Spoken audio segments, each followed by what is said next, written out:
প্রেগনেন্সিতে আমরা সবাই জানি রেস্ট নিতে হয়, কিন্তু কতখানি? বেশি রেস্ট নেওয়াও কিন্তু আবার ভালো না।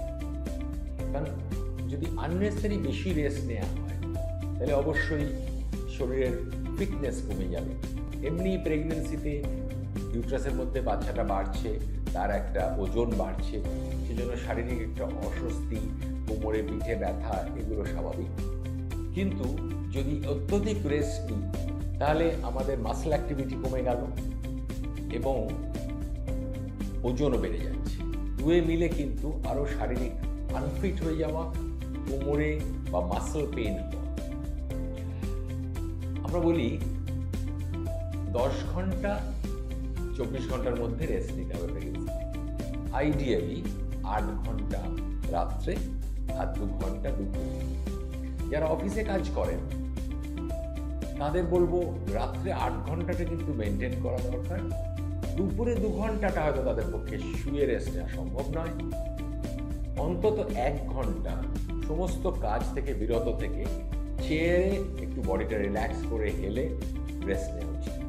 চোখ বন্ধ করে জাস্ট রেস্ট নেয়, তাতেও কিন্তু অনেকটা কাজে দেবে।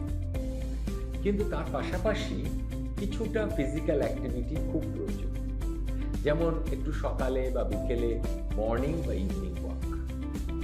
এতে করে দুটো সুবিধে।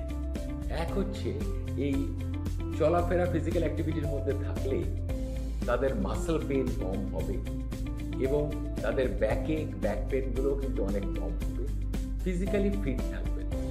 আরও একটু হালকা সানলাইট যদি শরীরে লাগে তাহলে তাই থেকে ভিটামিন D3 তৈরি হবে, যেটাও প্রেগনেন্সিতে খুব প্রয়োজন। এটা ঠিক যে আর্লি প্রেগনেন্সিতে আমরা অ্যাক্টিভিটি রেস্ট্রিকশন করি। ধরুন পেটে কোনো প্রেশার বা পেটে কোনো জার্কিং আমরা চাই না। বিশেষ করে আর্লি প্রেগনেন্সিতে সিঁড়ি ওঠা, মাটিতে বসা বা গ্রামের দিকে টিউব কল পাম্প করা, এগুলো কিন্তু অ্যাভয়েড করা ভালো।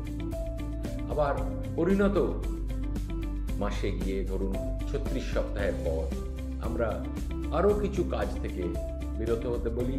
কোনো রকম ওয়েট লিফট করা, স্ট্রেনুয়াস কাজ করা, এগুলো থেকে রেস্ট নিতে।